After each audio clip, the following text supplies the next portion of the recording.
Hi, I'm Tracy Sofra and welcome to the Women of Wealth podcast, dedicated to empowering women to achieve financial independence and thrive in every area of her life. So I want to chat to you about the 7 financial lessons that transformed my finances today. So I want to share some of those learnings with you. So if you've ever said to yourself, I wish I'd started sooner, I hear this all the time, or it's too late for me to fix my finances. I've heard that one multiple times too. I want you to stop right there. It's never too late and you're not too old and you are absolutely not behind.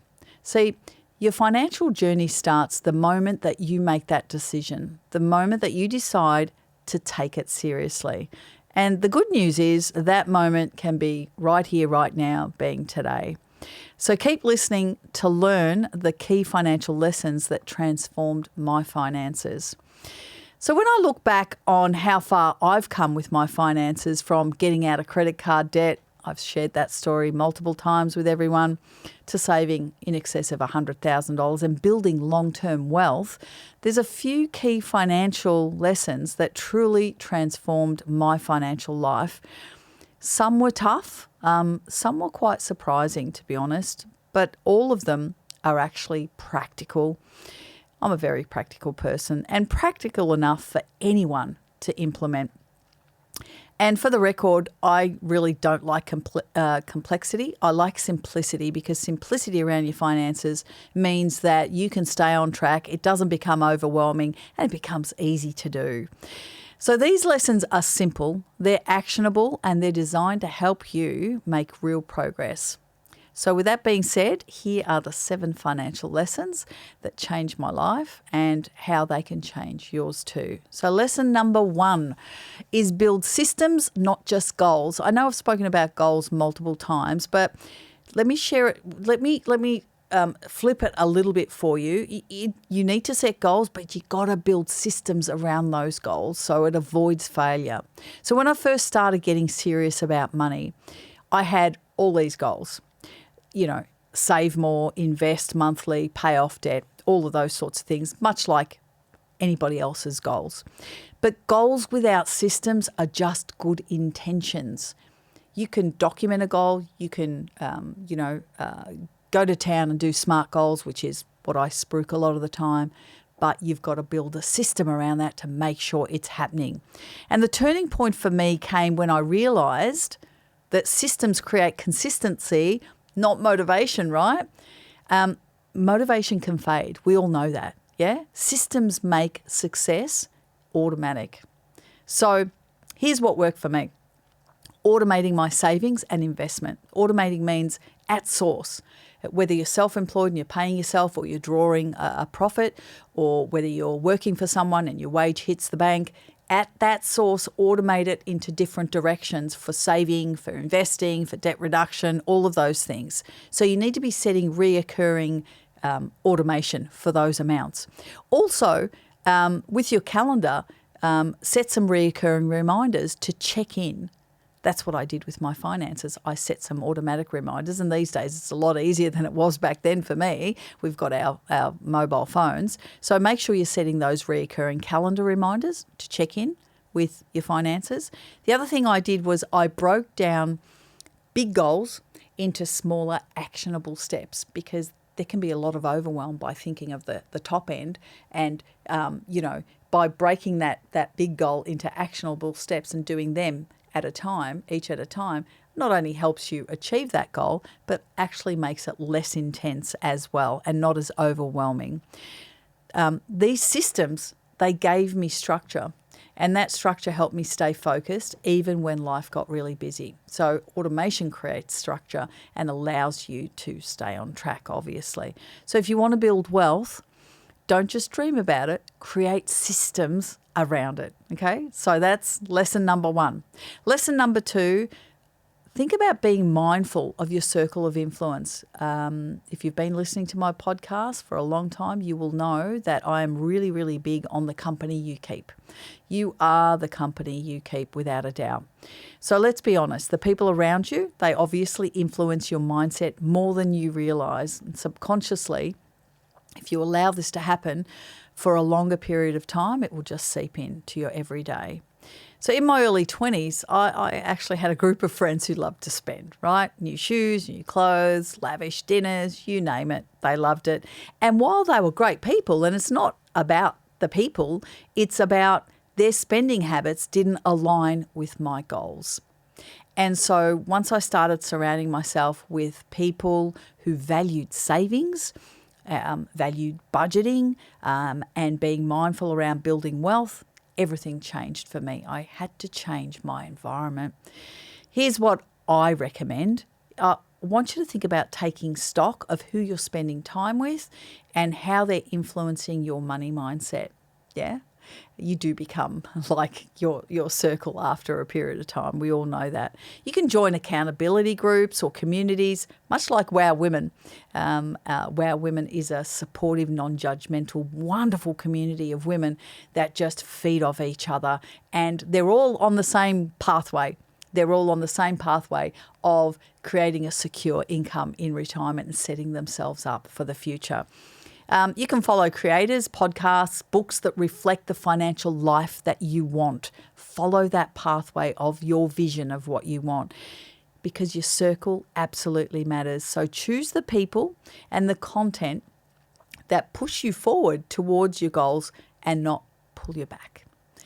Lesson number 3, avoid lifestyle inflation. What does that mean? That's a bit of a strange way of putting it, isn't it? When your income grows, don't just add it to your spending. So what I'm saying is, when I first started earning more and my income started going up, I automatically spent more, especially on shoes, which is, one of my loves. Obviously, everyone has something. But unless you're intentional and unless you go back to the drawing board, which is basically your budget, and understand that additional $50 a week or $20 a week or whatever it is, you need to be intentional with that. Otherwise, what happens? It gets gobbled up and away you go. So that's what I call lifestyle inflation, when your income grows. When I was doing this, I felt like I deserved it, to treat myself. They were the phrases that I would use. And again, this is what I refer to as lifestyle inflation. But eventually, I actually realised that not every increase in my income needed to fund new shoes or designer items, obviously. There's no end to that. We know that. There's no end to the wants. Now, when my income increases, I do 2 things right now. This is what I do. I increase my savings and my investment rate, and I try and keep my lifestyle costs relatively stable, unless it's been a bit tight due to cost of living increases or any other factors that has affected my lifestyle expenses. Then a portion of that raise may need to go between the investment and the savings and lifestyle costs as well. But that's something you will gauge when you're all over, obviously, your budget.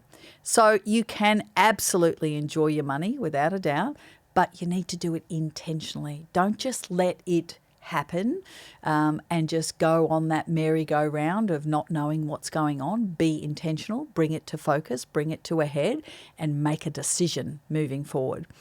Financial freedom will always be worth more, let me tell you, than any flashy purchase that you can buy.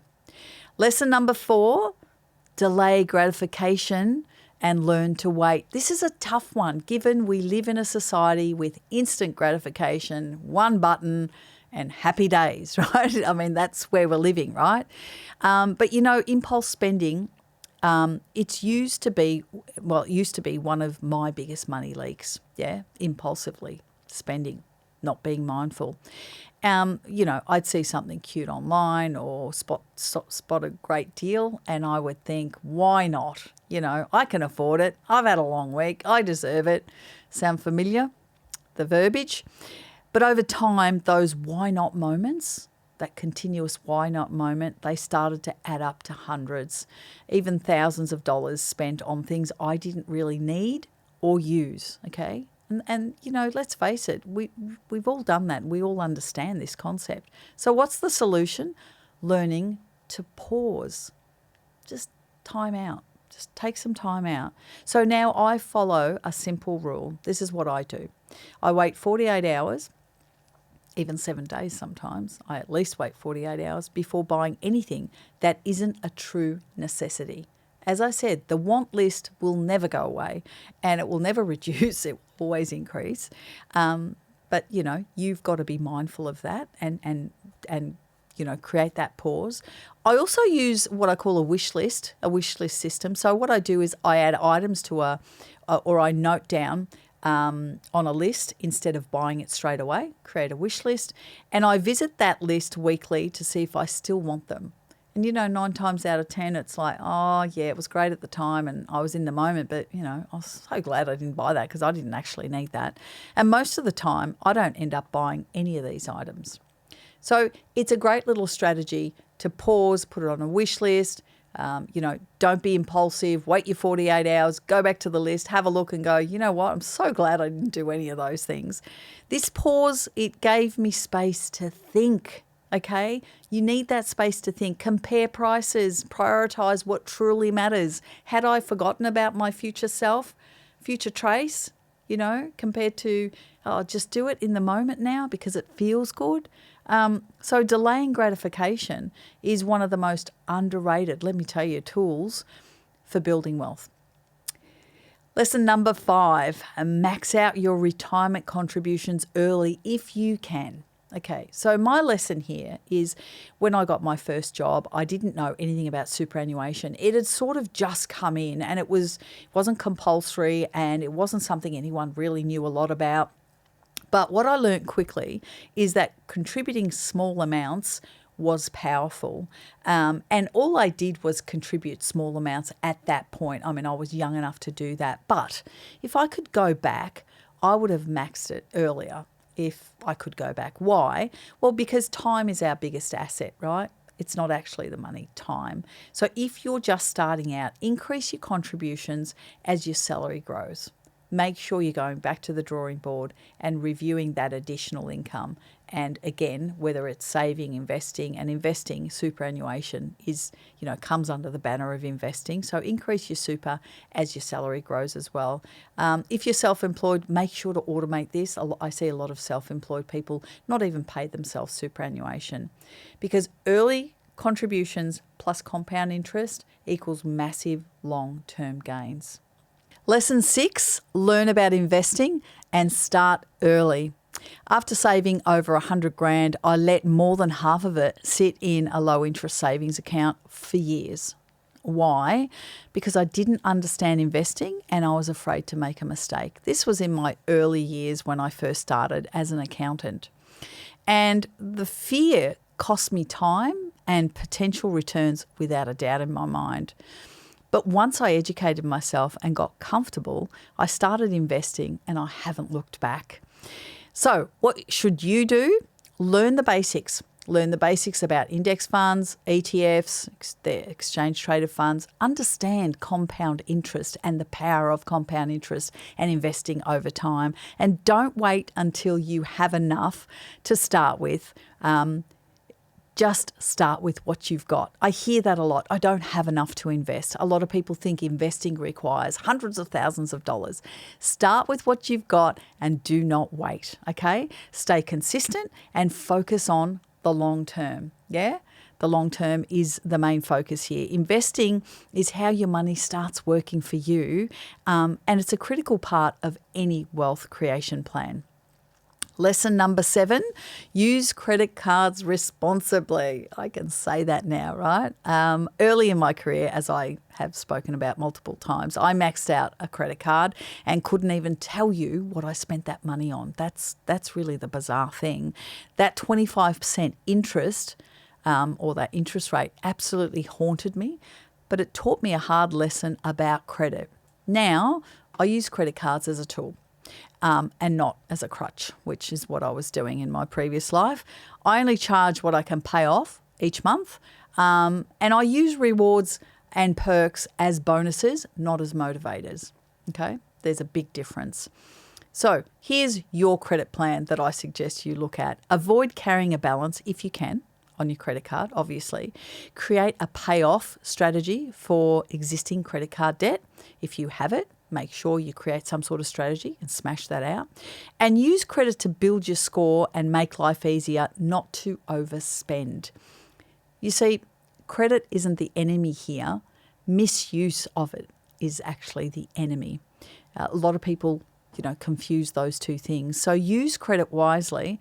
And if you do use credit wisely, it can be one of your greatest financial assets. So building wealth isn't about perfection. A lot of people wait for perfection. A lot of people think that people who are investing and building wealth and are wealthy have done everything perfectly. For every, say, 10 things they've done well, maybe 3 of them didn't work out. That's how it rolls. So don't wait for perfection. It's about consistent progress. So if they do one thing, it didn't work out, it doesn't stop them in their tracks and they never do anything again. They continue on. It's about learning. Grab the learning and let's go again. Grab the learning from the good and from the bad. So you don't have to get everything right from the start, as I say. What matters is that you commit to learning, you apply what you know, and take small intentional steps every single day. That's what it's all about. And that's how you build a strong financial foundation. And that's been my own personal experience based on my financial lessons. So how can you leverage my financial lessons for your own success? Well, these 7 financial lessons that I just shared with you didn't just change how I manage money, they changed my entire financial life. And here's the truth. You don't need to master them all today. You don't have to take all 7 and get overwhelmed and think, oh my God, I've got to do all of these at once. Start with 1, yeah? Build a habit, because it's the habits that are powerful. Learn something new, apply it to your situation, and then keep going. Financial success isn't about being perfect. Again, there's that word. It's not about perfection. It's about staying consistent, learning from your mistakes, and choosing progress over procrastination. Ain't that the truth? And really, if you choose progress against procrastination, your journey starts now.